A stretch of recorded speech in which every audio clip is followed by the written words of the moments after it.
Good morning and welcome to our Board of Commissioners meeting for January 4th. We will begin with a moment of silence.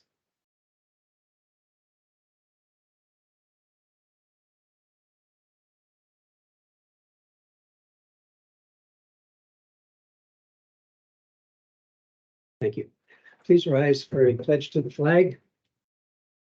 Pledge allegiance to the flag of the United States of America and to the republic for which it stands, one nation, under God, indivisible, with liberty and justice for all. Thank you. Before we go into public comment, I just wanted to introduce a new member of our team. Just started this week, and he's our solicitor. And Matthew, would you like to introduce yourself in just a couple words of? I would, yes, thank you, Commissioner Phillips, and good morning, everybody. I just want to introduce myself. I'm Matt Bugley. I was recently hired as the full-time county solicitor here, and I'd like to thank the Board of Commissioners for their support. I started on Tuesday, and I've enjoyed getting to know all of the county department heads and county employees, and I look forward to working with everybody and in the coming in the future. So thank you very much. Thank you.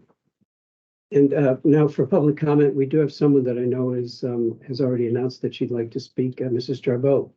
Thank you. Where do you want me to go to speak? Wherever you're comfortable. Should I go to the microphone? Certainly. Thank you. And if you just introduce yourself and from whence you came.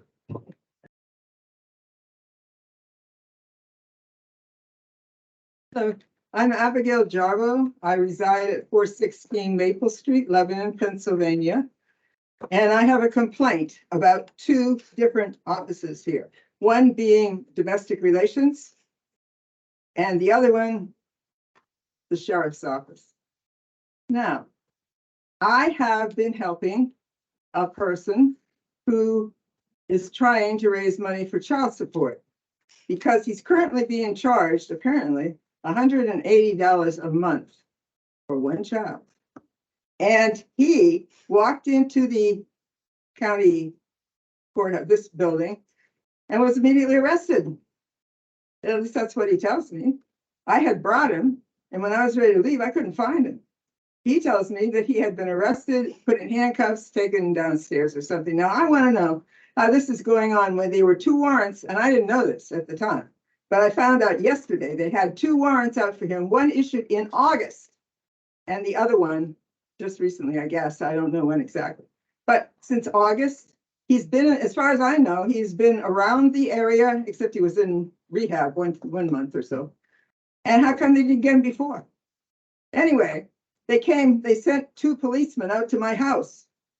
And they said they wanted to know where, I don't remember what they said for the name. It was either something like Clyde or something, little name like that. And they insisted, well, didn't insist too much, but they said they wanted to come in my house. I said, no, I'm not opening the door until such time as you provide me with whatever you have to get in. What is it, search warrant or something like that? I don't know. But anyway, I never heard of this guy before, whoever they said, Clyde or whatever it was. I never heard of them. And these people came to my house saying that he's supposed to be living in my house. Well, the only people living in my house are me and my dog. I have two houses. The other house, I'm back and forth between the two houses.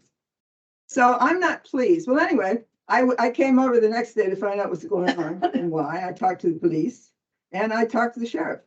And the sheriff's told me, which I did not know, that they had two warrants out for the one, my friend. Okay, one from August and one, I don't know when the other one was from. Okay, so if it's from August, why didn't they get him before? As far as I know, he's basically been around the area, except I think he went for like a month to rehab or something like that. I'm not sure. So how come it took so long? I want to know. Well, anyway, well, those cops were at my house asking to get in, and I told them not. One of them said, if we find out this guy, who I never heard of, I don't even know who he's supposed to be, is in your house, we'll arrest you for hindering apprehension. I told them, there's nobody in my house but me and the dog. Okay. I have a reputation, and I don't think it's for being a liar. And I am not pleased. So anyway, I went to the sheriff's office. The chief wasn't in, but Mr. Gatos, oh, I don't know what's his title. Gatos? Chief Deputy. I'm sorry? Chief Deputy. Chief Deputy. Well, anyway, I talked to him I gave him the address for the person they were really looking for. They didn't have the right name. I never heard the name. They said they wanted to know where he was. But anyway, so I asked him to sign a paper saying that I had given him the address and he refused. Now, why? Why wouldn't he sign a paper saying that I had given him the address? I'm not happy and I want this investigated. And I also want to know what's going on because my friend told me that he needed $180 so he wouldn't have to pay any more this week. I gave him the $180 with him telling me he's going to work it off. He works for me periodically. So, and he showed me on his cell phone something that said he had paid $180. So why did they want to look for him again? As far as I know, at that point, he was all paid up and I'm furious. So I am requesting an investigation of what's going on. Well, then I went to, or before or after somewhere, I went to domestic relations and I said he had paid $180. I had seen the receipt on his cell phone, whatever you call those things. I'm not very familiar with cell phones. I didn't grow up in the right time. Anyway, so the lady said she was going to go out and talk to some of her higher ups, I guess.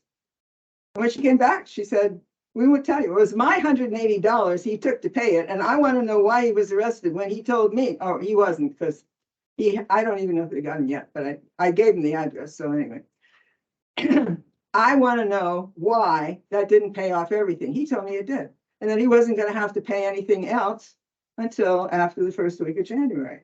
I want to know why he had my $180. As far as I know, he paid it. And why are they wanting to arrest him for what? He's supposed to, at least what he told me, he's all paid up. So what are they arresting him for? Why is this warrant still, what is the word you want for it? Warrant still, what? Active. Active. Why? I want to know because as far as I know, he paid the $180 and he told me that ended it until the first week in January. So I don't remember what time we walked in and he got arrested. But anyway, I'm highly annoyed. I want an investigation of what's going on. I want to know if the money that is given for child support actually goes to child support or what do they do with it? And how come they didn't vacate the warrant? That's what I want to know. And I might be back next week to see what you found out. Well, we won't be here, but that's okay. You won't be here? Every other week. Oh, it's every other? Yeah. I would want to, no, but I'll at least for some of this, I will follow up and just see, where it is and call you back. I share. Oh, wait, If I may, Maybe- it's public comment. It's not going to be public debate here, Abigail. If you would like to come down, I looked into it yesterday after you left and I can give you the reasons why okay. that occurred. So if you come down after the meeting, I'd be more than I happy. can't. I have to go to the dentist. Well, would you like to do it right now outside here? Yes. Thank you, everybody. I was leaving anyway. I go to the dentist. Mr. Charbel, you have a good new year. Thank you. Same to you. Okay, thanks. Anything else for public comment? Oh, Tom. Yes, and just introduce yourself and where you're, If you don't mind, I will. no, that's cool. Good morning, Thomas Weber, Lower Paxton Township, Dolphin County, Pennsylvania. I'm the CEO of Prime Care Medical, and I know there's been some discussions going on about Prime Care and putting the contract out for rebid. Obviously, I'm not here to try and dissuade any decision that's made in that regard. That is your prerogative. We would happily participate in that opportunity should it be presented. It's approximately 4.5 years ago that I sat down in this chair for the first time when the Board of Commissioners at that time voted to award the contract to Prime Care to provide us that opportunity. I was thankful then for the opportunity to provide services to the citizens of Lebanon County, and I'm thankful now. And I look forward to continuing the relationship given whatever RFP process is out there. Why I'm here is it is obvious in the 4.5 years that we've been here, we have not done the most fantastic job of educating what it is that we do. And I'd like to provide a little bit of an opportunity to that so that the citizens of Lebanon County know what their $3.5 million per year is going for. I only have 3 general points to address, and we'll certainly answer any questions anyone has. There's been some discussion about the reduction in the ADP since we started the contract to where we are now. We are not the food vendor. Our services are based upon 3 squares a day times the ADP. We provide professional services that have to be available to all of the individuals who come into the facility. It also seems logical that if you have less facilities, you may need less services. Unfortunately, what a truism that has occurred with the reduction in jail populations is that the individuals who are allowed to get out early are those who either have means or have had very few or infrequent brushes with the law, leaving behind those that often have serious mental illness issues, as well as long and persistent substance or polysubstance abuse. So unfortunately, we have a situation where although the population has declined, those remain to be our sickest and most needy patients. So as a result, despite the reduction in population, there has not been a concomitant reduction in the amount of services that we have to provide. In addition, correctional health care, as was recognized at the last commissioners meeting, is really a nuance. And we are in somewhat of a unusual situation where of late society demands require that there are more services made available for those that are incarcerated than can be made available in the community. Perfect example of that is medicated assisted treatment, which is now being compelled upon all individuals who are in the correctional facility. Whereas in the community, those individuals who are suffering from that unfortunate disease, absent insurance or some other means for payment, do not have readily available treatment. But in the facility, we do. So we've been asked and have been providing those services as well. As well as the reduction in community mental health services, it is again readily recognized throughout at least this Commonwealth that your county correctional facilities have turned into your mental health treaters. It's an unfortunate situation. Statistically true that those who suffer from mental health illness remain incarcerated longer than those that do not. Usually it's not as a result of any severity of the charges that they have, but instead as a result of the inability to find community placement for them. Moving to my second point I would just like to make. For everyone's benefit, we provide 932 hours of man-hour services a week in the Lebanon County Correctional Facility. That runs the gambit from physicians to psychiatrists to 2 mental health counselors to dentists to mid-level providers, as well as nurses, both RNs, LPNs, as well as medical assistants. That equates to over 48,450 hours a year of services. As Commissioner Litz noticed in the prison budget last commissioners meeting, about 90% goes into prison in terms of their staff wages. The same is applicable to us. We all know what has occurred with wages in the last several years, as well as the shortages in the healthcare profession. So as a result, this most significant portion of that budget for us is composed of those 48,454 hours that we have to provide on a yearly basis. What do we do during those hours? For last year, we completed over 1,400 intakes. So when anyone is incarcerated, within the first 4 hours, we perform an intake on them. That intake, ours, is the foundation of our treatment plan for that individual, whether they be with us for a weekend or whether they be with us for 2 years. It also begins the discharge planning. What treatments are these individuals going to need once they're released? That process takes 30 to 45 minutes per individual. In addition, last year we had 334 individuals that we had to go through detox for some form of substance abuse. Those individuals will require 3 visits a day just to make sure that they're doing okay. It's our philosophy to treat withdrawal prior to any symptoms occurring. So the moment they come in and flag is likely to detox from some substance, they're going to be automatically prescribed medications, as well as followed on that regular basis for a period of 7, 10, 14 days to make sure that they've come through with that, through that withdrawal. Last year, I'm very proud of 2023, where we started our medicated assisted treatment here in the Lebanon County facility. And last year, we treated 239 individuals in an MAT program, both on methadone and some form of buprenorphine. And that was starting from 0. And we are now consistently running in excess of 23 to 25 to 30 patients a month. So I imagine that number will be double at the end of 2024. One of the most proud statistics I am, the whole year that we had in 2023, we had 11 grievances filed against the medical department at the prison. 2 of those were founded. I think when we have several 100,000 patient encounters a year, that level of grievance complaint alone is remarkable. And then I only have 2 of them founded, shows what a fantastic job is being done over there by our staff. 63% of your population for the year was on medical medications. We did 965 14-day physicals. After we do that initial intake within the 14 days, or excuse me, in the 4 hours, within 14 days, every individual goes through a medical assessment by a doctor or a medical provider, and that's how it occurs in Lebanon. In other facilities, we may have a nurse who's been trained by one of those to do a more thorough assessment. We performed 2,254 COVID tests last year. We had 1,603 visits by the psychiatrist in the facility, and we had over 3,400 visits with a mental health professional. In our facility, if you ask for mental health treatment, you'll be seen within 72 hours. I would beg anyone in the community to decide that they need to see someone for mental health and see if they can be seen within 3 days. We had 796 individuals in our mental health chronic care clinic.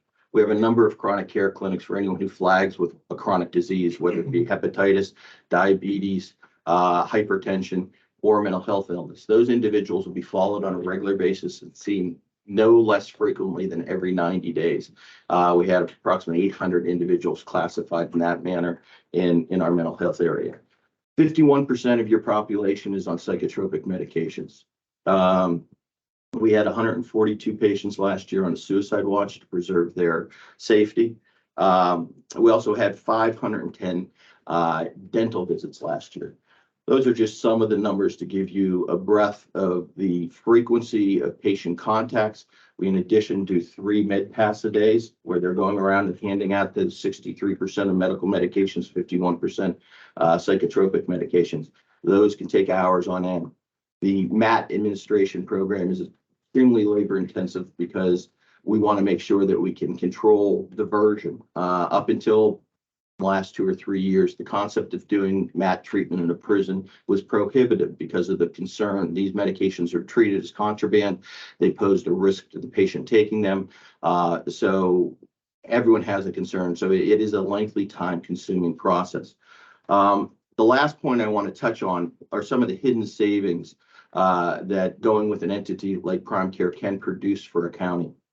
When we began the contract in June of 2019, up until we had the opportunity to have our contracted pharmacy come in place, the county was expending approximately $60,000 a month on pharmaceuticals. It's been averaging $20,000 a month since we came in. That's a savings of $480,000 a year, or over the 4.5-year period, a savings of $2,160,000.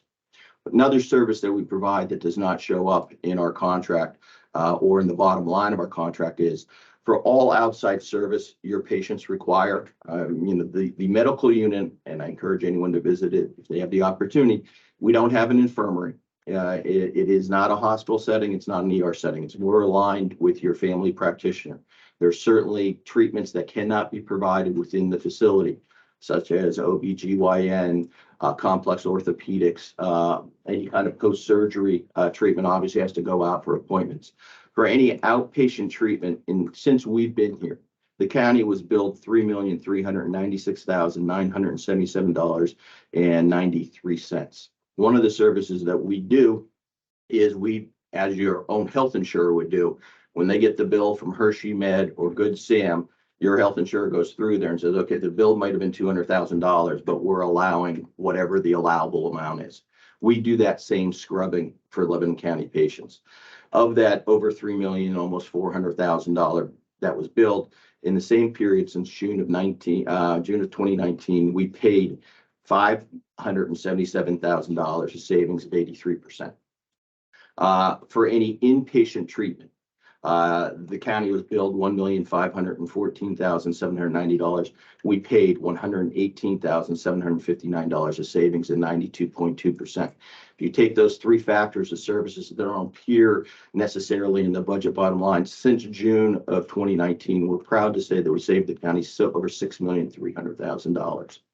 So again, I'm not here to dissuade you from putting the matter out for RFP or for our RFP.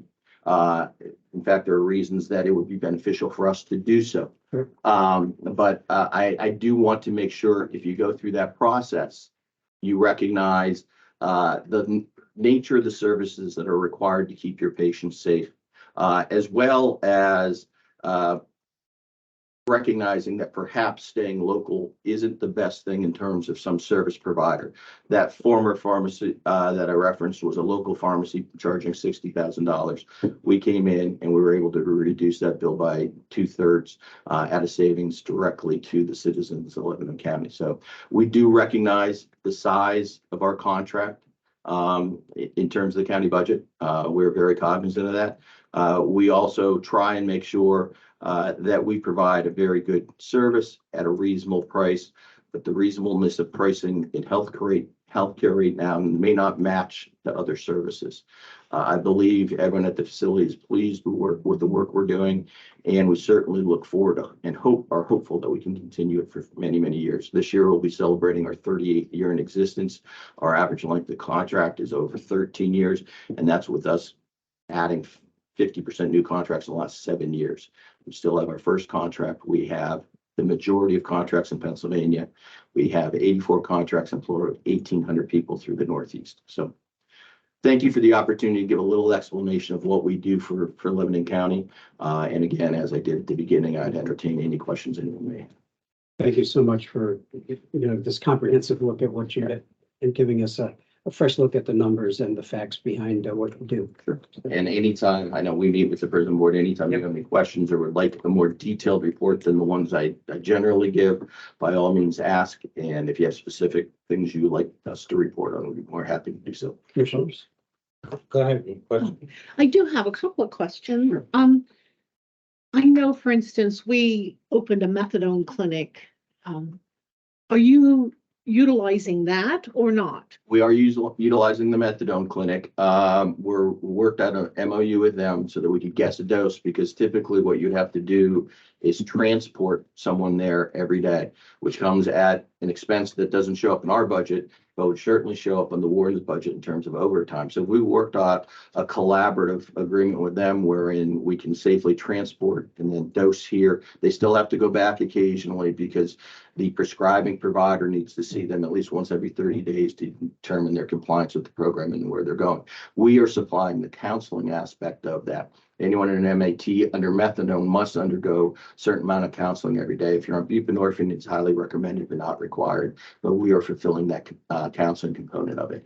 If someone comes in and they're not already being maintained on a community, we would typically initiate them on a buprenorphine product because it is less expensive to the county, both in terms of the medication costs, our costs, as well as the correctional facilities costs in terms of what they have to do in manpower for managing that program.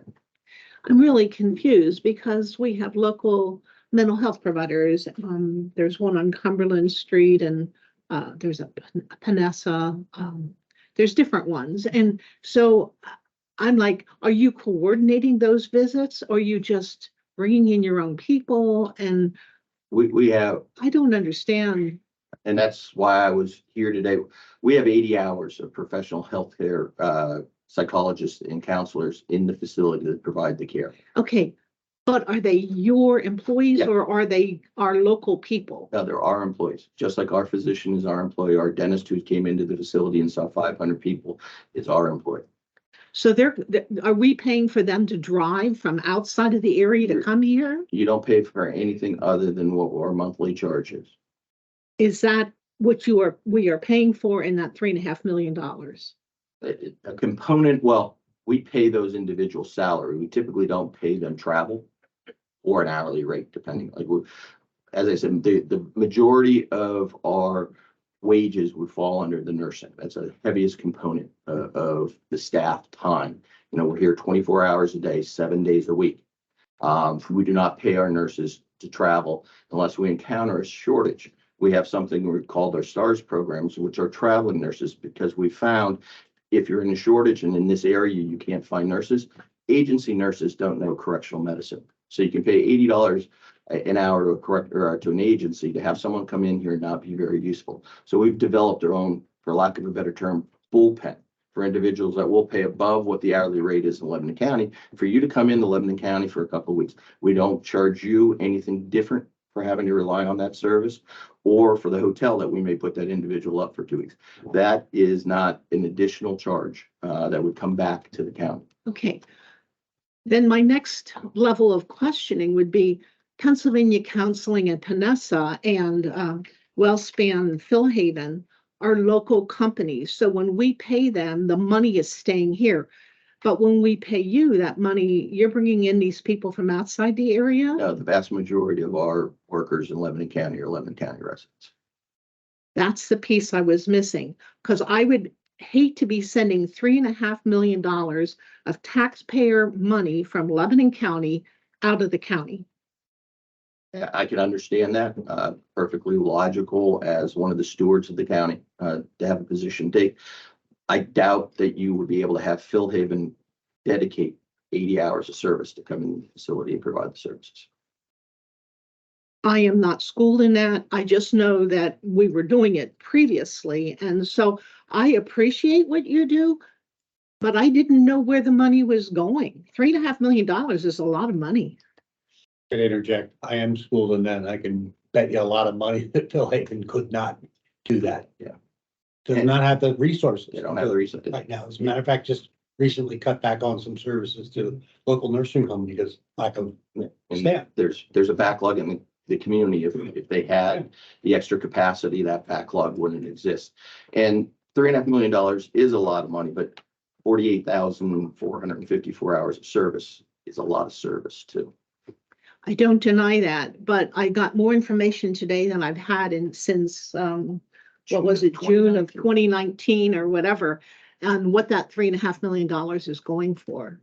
And I'd be happy to give you even more if you. Well, thank you. I appreciate your time. Further comments? Just a background. I say I'm schooled, I've spent 38 years in the healthcare industry, starting out working with employers and developing an occupational health program locally here. With the idea of saving money, looking at their costs and saving money. And then in the mid-90s formed a local network and did direct contracts, working with insurance companies. Again, the idea of cutting costs and I know healthcare is expensive. And it's in everybody's best interest. Thank you for coming today, to sharing the details, because everything has a cost, but people don't always understand the value. And again, one of the questions that was raised of, geez, this cost is so high, yet our prison population is down, but I'm saying that population has no correlation to the actual cost. In that says number of intakes, number of discharge plans, and 2 or 3 patients, and its utilization and drug costs sometimes that can drive costs crazy. So yeah, we can argue that all day, but basically the prison population number really has no correlation with cost. It's about episodes of care and Sure. and The acuity of who's coming in. Again, and the other thing that I can't put a price on is that I remember, I wasn't here, but remember what the county went through 6-7 years ago with a lawsuit that appropriate care was not provided, and the settlement from that, Jamie, do you recall? $5 million. $5 million of taxpayer dollars that was spent because and I know we're getting great care. Everything that I've observed in my time sitting here, so I want to say thank you. I think you're providing good value. I appreciate that. And that's a risk that we absorb, which was not the situation back there, wherein the county actually indemnified the local doc for coming in. Yeah. So that's a component of $3.5 million. I mean, we need to be realistic of. If I may follow up, I didn't want to go into the lawsuits, but since it's on the floor, I really have a concern about how many lawsuits we're funding for others. I mean, should this be coordinated through our insurance carrier? Or I feel like we're paying insurance twice. We're paying you and we're paying our insurance company, and we're paying for the lawsuits of other counties that are being settled. We had that one, but I feel like we're paying for multitudes. Not on behalf of prime carrier. No, if I may interject there, if we're named in a lawsuit, which no one has any control over, we're in it. and we must provide it, we must defend ourselves. In most of the litigation that arises from inmate suits, we are defended by our insurance carrier, by Pennsylvania County Risk Pool. They provide defense to those claims, and our deductible typically is $10,000 on those. Right. But that doesn't have anything. If Prime Care is named, then they provide a defense for the claims that have been made against them.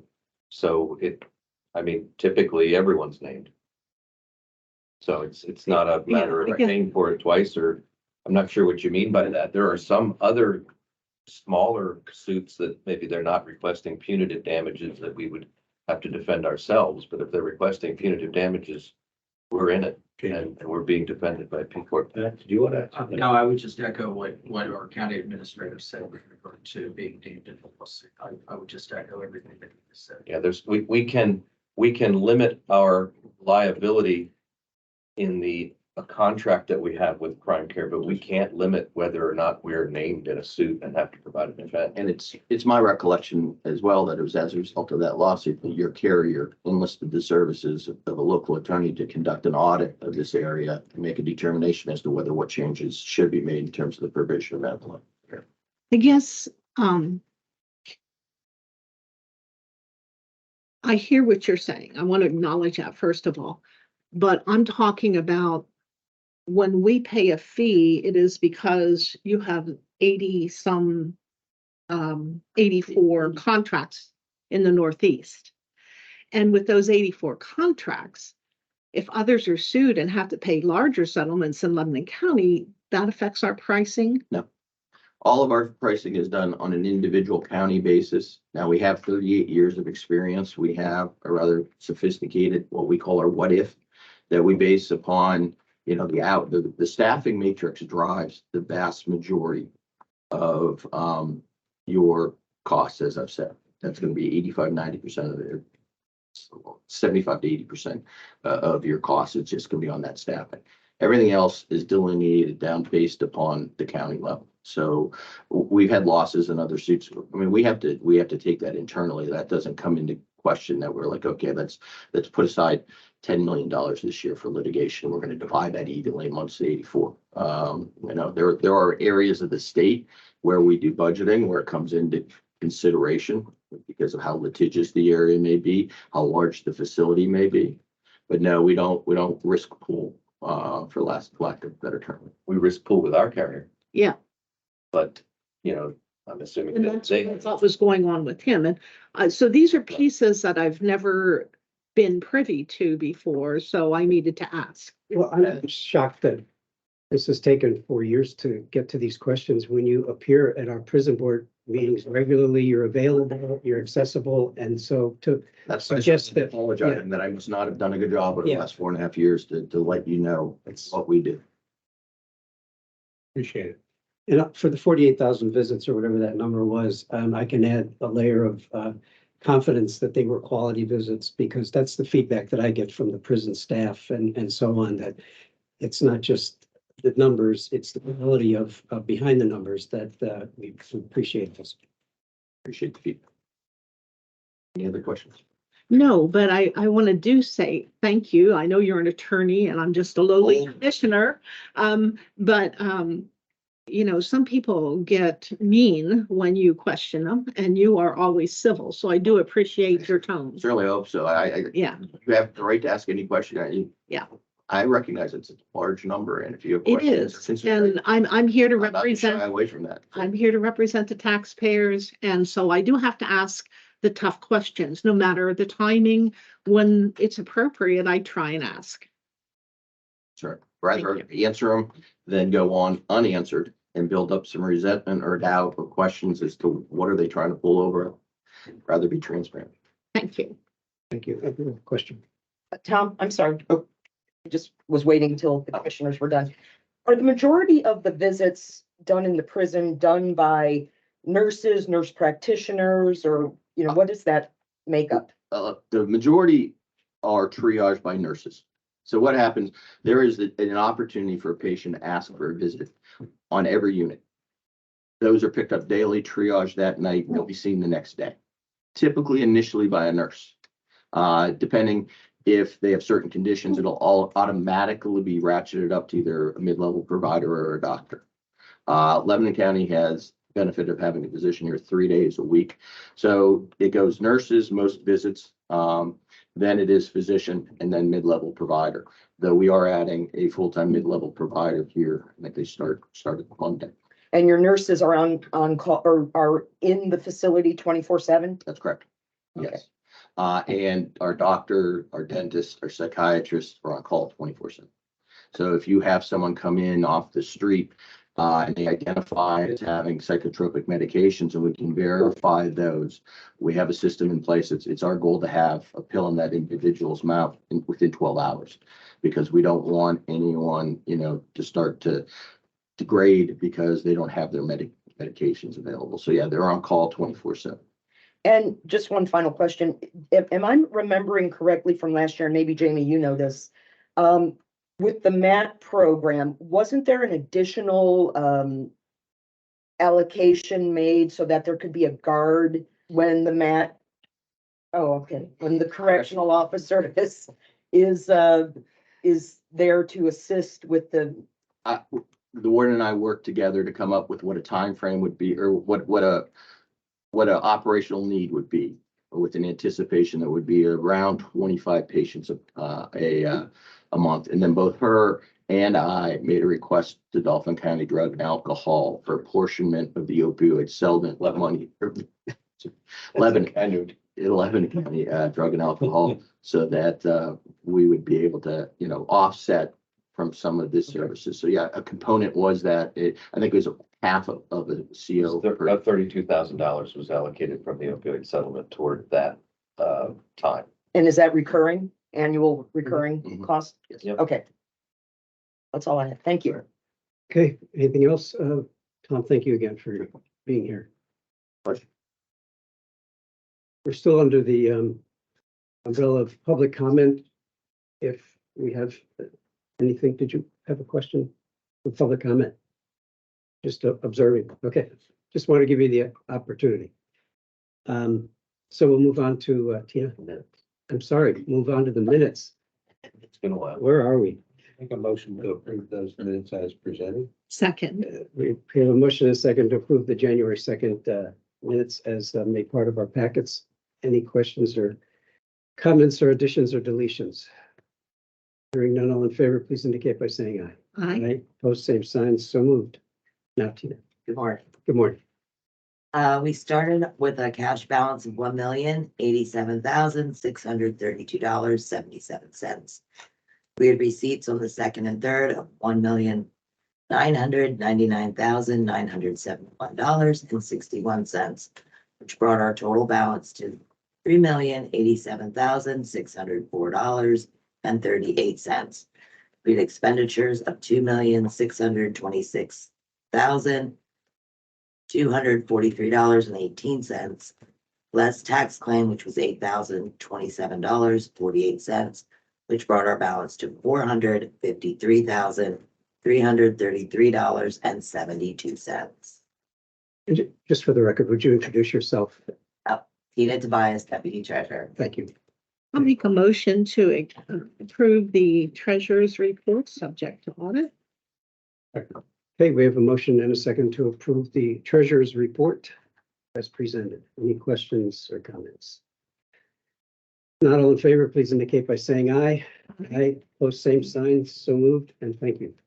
Oh, there's One more more? thing. Okay, I have a resolution for our clerk of courts to add Vanessa Cologne as the signer on their Fulton Bank checking account. She's the second deputy. Motion approved. Second.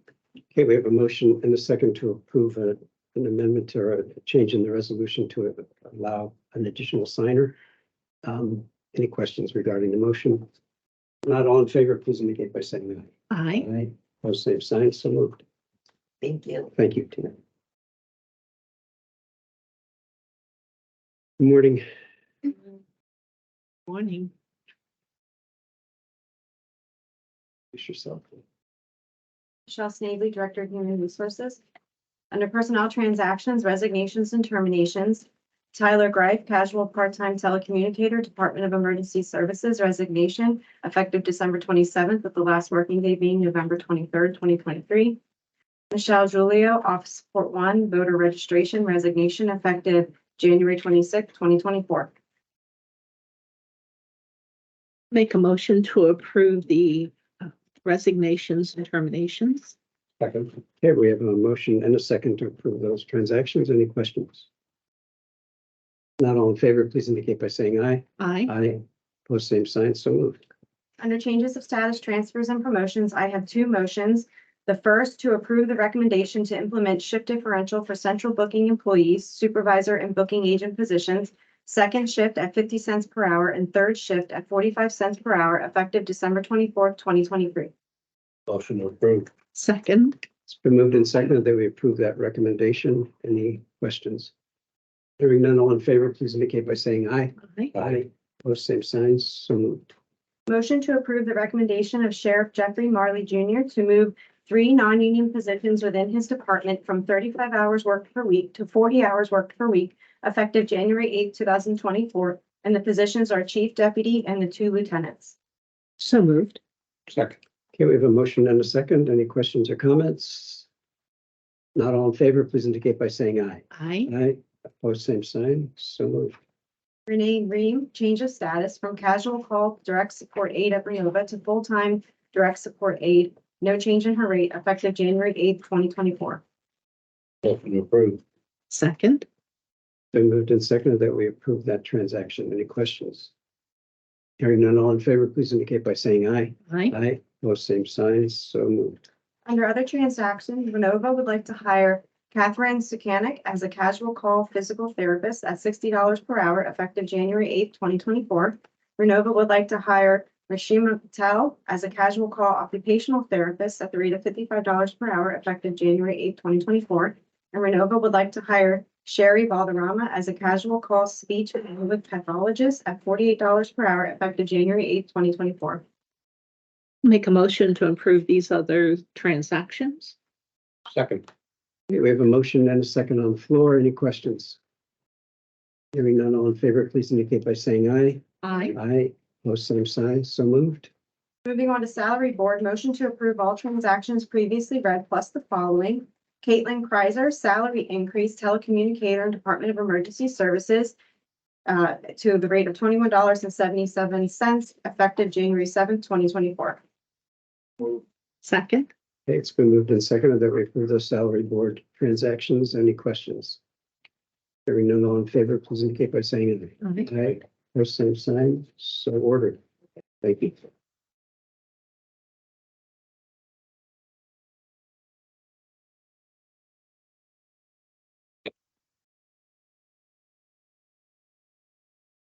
Good morning. You'd like to introduce yourself? Sorry for the delay. We have more public comment than usual. But if you'd introduce yourselves, then you may proceed. Sure. So my name is Kara Hescraft. I'm the district attorney here in Lebanon County. Seated next to me is Chief County Detective Jonathan Hess. We are before the commissioners this morning for permission to apply for a grant. The grant would go from 2023 and onward. The application is due January 18th. We would find out the award at some point mid-April of this calendar year. The name of the grant is the Violence Intervention and Prevention Grant, otherwise known as the VIP grant of VEP. It's a continuation of the grant we applied for in 2022 and were luckily awarded, I believe, the end of 22, if not early 23. And that was the gun violence. That was more of an investigation and prosecution grant. They came out with this grant announcement about a month ago, and the purpose of it was to continue efforts that were previously funded under GVIP for counties who couldn't necessarily afford to continue those efforts, as well as expand to, in addition to simply investigating and prosecuting, can we look at identifying potential perpetrators of violence? Can we look at areas or instances of potential gun violence and trying to stop it before it ever occurs? So with that, we are asking permission to apply for a total value of $870,416. The brunt of that comes from the funding of county detectives, which would create a gun violence task force. The goal of those detectives, and it would fund the one position that is currently already approved and open with the commissioners, It would fund the second position we had discussed potentially requesting from the commissioners. We are requesting the full salary as well as all of the benefits that the county would otherwise be obligated to pay. So in lieu of the county being responsible for the salary in the position already created and potentially another, the grant would pay for it for 3 years. The Violence Task Force, the goal of it would be to collaborate with schools, sources of information, our drug task force, local police departments, and try to gather and share information about potential instances of gun violence, of potential perpetrators of gun violence, and see if we can start trying to prevent those types of crimes before they would occur. If they do occur, then those detectives and that task force would also be instrumental in doing the investigation, responding to crime scenes, and helping with the prosecution.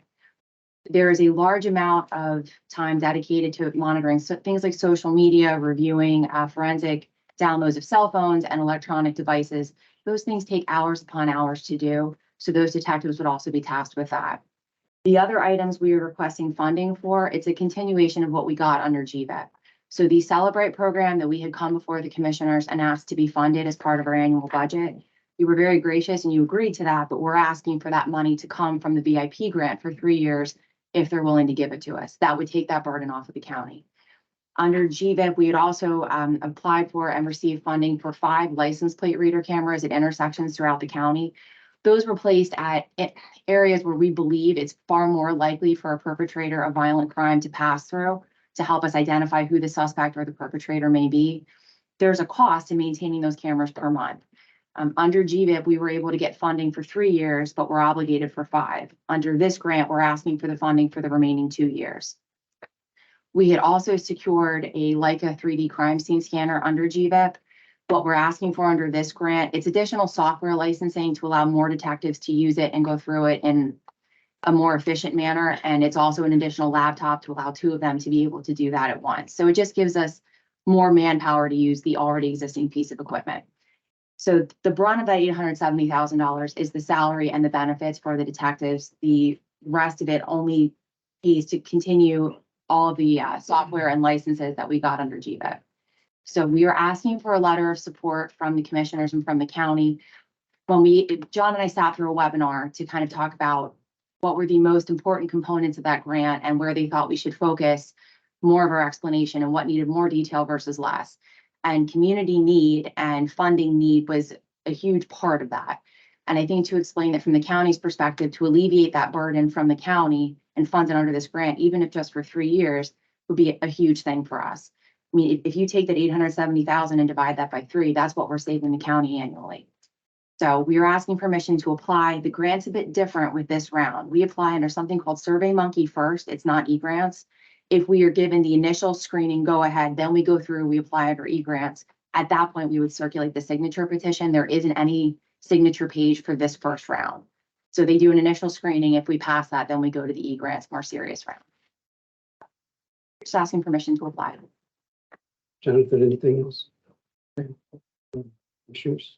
I'll make a motion to get on the floor to approve that letter of support. It's great. I'll make a motion. I'll second the motion to approve a letter of support for a grant, but I do have questions. Okay, this would be a good time. All right. I totally get the software upgrades and all of the things that you need for license plate readers and things like that. Where I have questions are, when this 3 years are up, are you preparing municipalities to go to them to each pay their share of the detective salaries? Because detectives are not mandated by the county to hire, and I say that in respect in the presence of the chief detective. It is a municipal duty, not a county duty, and we've already hired an additional detective. Now, this is my understanding of how things are supposed to work. So for us to take on the new one we just created and 2 more, that's a huge leap. It's not a new one and 2 more. What we are asking is for the grant to pay in lieu of the county for the one you just approved. So the current open position that the county has approved and is agreeing to fund, we're going to this This will grant. help to pay for Yes, that. we're asking for this grant to pay for it for 3 years in lieu of the county. Okay, and then it talked about two, One more. one more, because one was him and, or her. Okay. Over, yeah. Yeah, So we had talked about in the budget memorandum that I had submitted to the commissioners quite some time ago, that there is a potential we would come and ask for another county detective position to be added in 24. What we are asking from the VIP grant is to fund that position for 3 years in lieu of the county having to pay anything from salary or benefits for those 3 years. We had done this in the past, back when I had first started in the office. District Attorney Arnold had applied for some type of a game commission grant, and they had funded a county detective under that grant. When the grant expired, he came to the commissioners, asked for that position to be extended. The answer was no, and the position went away. If that's where we are in 3 years, it is what it is. okay, so But- you're willing to let that position go away? I'm going to come back and ask for that position to still be funded, but I obviously don't control budget. I don't control the decision of whoever my 3 commissioners are at that point. My hope is we're going to be able to demonstrate how valuable and how important this task force is over the next 3 years. So essentially, if they're willing to fund it, give us the chance to show what I can do with 2 more bodies. And I understand that it's not mandated to have a county detective. I get that. But I think if you would ask your average citizen, what is your biggest concern right now for your well-being and for your everyday? You have inflation, you have the economy, and you have crime. And poll-wise, crime is number 3. And I think you'd be hard-pressed to find a citizen to say, I don't want a detective bureau solely devoted to rape and homicide and robbery, the serious crimes, the truly heinous people that are the most violent, the most predatory on this community. I think you'd be really hard-pressed to say this isn't a valuable use of taxpayer resources. So we'll cross that bridge when we get to it in 3 years, but that's why we're asking for it. Well, and in rebuttal, again, I don't deny, in fact, I support that we have investigators, but that is a duty of the municipalities, not the county. Now, if the state's going to give us the money and we're going to review this with the possibility of eliminating that position at the end of this grant, fine, but I needed to hear that, and I will remember that. I think it's important that we either, we have to say no at some point. When you're a parent, you can't always say yes. You have to say no. When you're a county commissioner, you can't always say yes. Sometimes you have to say no.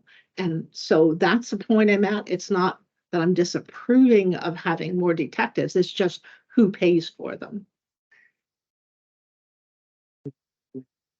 Just another comment too, that it is municipality's responsibility, but ultimately it's coming out of taxpayers' pockets. And I think having that county resource, I think most municipalities would not be able to afford to have that level of support. And I believe it's a valuable asset to let that we can lend that to every municipality. So I believe it's a good investment.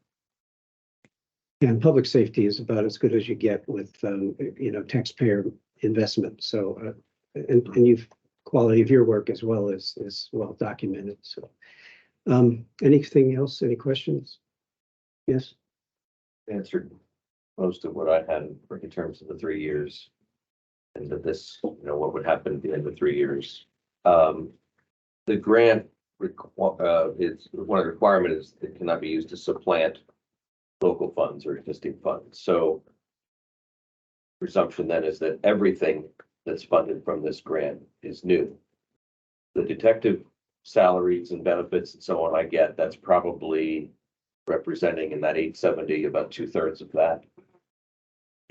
The others are some technology and some other things. Are those all new? And would those also be, would we find ourselves, if this is approved, find ourselves at the end of 3 years, considering all 290,000 of those, if you divide the 870, you're with me on the math? Yes. So what we had talked about with the license plate reader cameras, there's 5 cameras total, or 5 interceptions total, 10 cameras.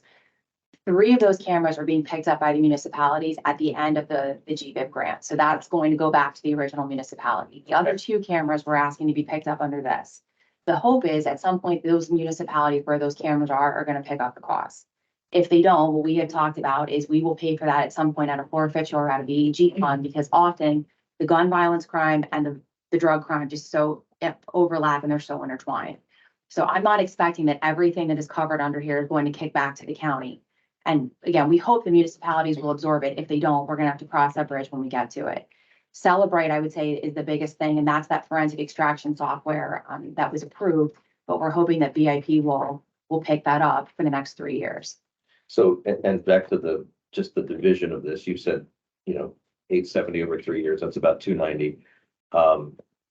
You said most of that is salaries, benefits. And benefits. protections. Well, how much of that did you factor? About 200 of that?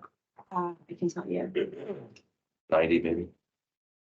So it's broken down differently from a budget perspective with the Survey Monkey versus how it is under eGrants. eGrants is much more nuanced and specific. So under personnel, we have it at 500,000, employee benefit, 497,000. Benefits, it's 194,000. The Leica, the 3D software, there's a training of 9,500, that's one time. There's a laptop that's 4,200. And then it's about $164,000 of other, which is Celebrate, the license plate reader cameras. And I believe there's a Leica cost in there as well. So it's about 164,000 for ongoing other expenses. So, okay, so about 700,000 in the salary and benefit fund Yes. for 3 years. Okay. Thanks. Anything else? Not all in favor of the motion, please indicate by saying aye. Aye. Opposed? So moved. We'll get you. We'll let you know how it turns out. Thank you. We'll get you a letter. Good luck. Appreciate it.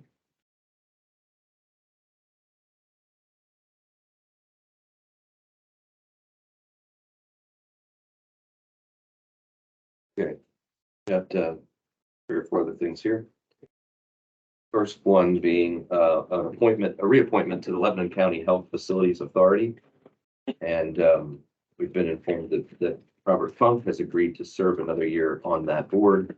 So would ask that you approve that renewal. I think they are typically 3-year terms. He's agreed to 1 year, so they'll get back to us at the end of 2024 and see if he's reconsidered or still willing. Motion. Make a motion to approve Mr. Funk for the health facilities board. Second.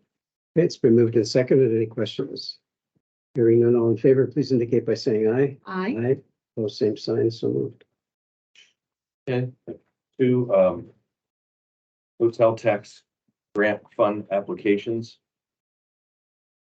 The first one being from the Mount Gretna Arts Council. And this project is the Mount Gretna Water Tower Welcome Art at the Mount Gretna Camp Meeting in West Cornwall Township. Their total project cost is $13,500. They're requesting $5,000. They attached a synopsis of what they're seeking to do. They propose to commission an artist to create artwork to be used on the new water tower in town, which would welcome people into town from Pinch Road heading north. And they've also attached a letter from the camp meeting referring to the same thing, a vinyl wrap logo being placed on the camp meeting's water tower and so on. That's from the president of the Camp Meeting Association. So that's for your consideration. Motion. I'll make a motion to approve. Second. It's been moved and seconded. Any questions? Not all in favor, please indicate by saying aye. Aye. Aye. All same sign, so moved. Second one. And second is from the Pennsylvania Chautauqua Foundation in Mount Gretna for a visitor center and summer ambassador staffing located at the Gretna Borough. And this Gretna Borough office, sorry, total project cost $8,000. They're requesting $7,500 for this. And they went into a description below on what they're seeking to accomplish by this. I'd make a motion to award $6,000, which would be meeting our parameters of a 25% match requirement from the $8,000 total cost. Second. Okay, just since we have a motion second, I was thinking we're in line with a 5,000, but I'll upend to the motion and accept 6,000. Any other comment? Not all in favor, please indicate by saying aye. Aye. All same sign, so moved. I think at some point we do have to discuss more outline of what this money is intended for. And also maybe a new number that because of the funds that are depleting quickly. So just maybe we can do that sometime in the near future. Next I have, She oh, sorry. has a question. I'm sorry. While we're on the arts and the hotel tax, and I know it's going to be a celebration of the arts, and I was cognizant this morning of the fact that we're doing a celebration for an anniversary of the arts. Is it possible, and I know this is more than we allow, but for us to commission up to $10,000 from the hotel tax to do a metal sculpture out front in honor of the whole thing? I just think it would be neat. We don't have a lot of art out there. We have history, but it was art. And if you need to think about it, it's okay. It's just something that I think would be kind of cool to have maybe artists submit their renderings and we would award something and have it created specifically in celebration of the arts and put that out. Not sure I need time to think about it, but I will give it some time to think about it. If they were thinking about it, yeah. Okay, I'll think about it. Next, I have 2 farm leases between the County of Lebanon and First Lauren Horning of 400 Fontana Avenue, Lebanon. And this first one is just a lease of 1 acre of farmland next to adjacent to a county property along 934 for $150 per year for that 1 acre of land. Motion to approve. Second. We have a motion, a second to approve that lease agreement. Any questions? Hearing none, all in favor, please indicate by saying aye. Aye. Opposed, same sign, so moved. And the second is with Kenneth Reist of 104 Fox Road, Lebanon, to till 12.3 acres of tillable land that is located behind the Pennsylvania, the PennDOT Driver Center and on the north side of the technical school. And that would be for the year 2024 at $1,200 per year, rental due on October. Make a motion to rent to Ken Rice to farm that land. Good. Good. We have a motion, a second to approve that lease with Mr. Rice. Questions? Not all in favor, please indicate by saying aye. Aye. Opposed, same sign, so moved. Okay. Anything from the floor? Lynn? Okay, we look for a motion to adjourn. Second. We stand adjourned. Thank you all for your attendance and your input.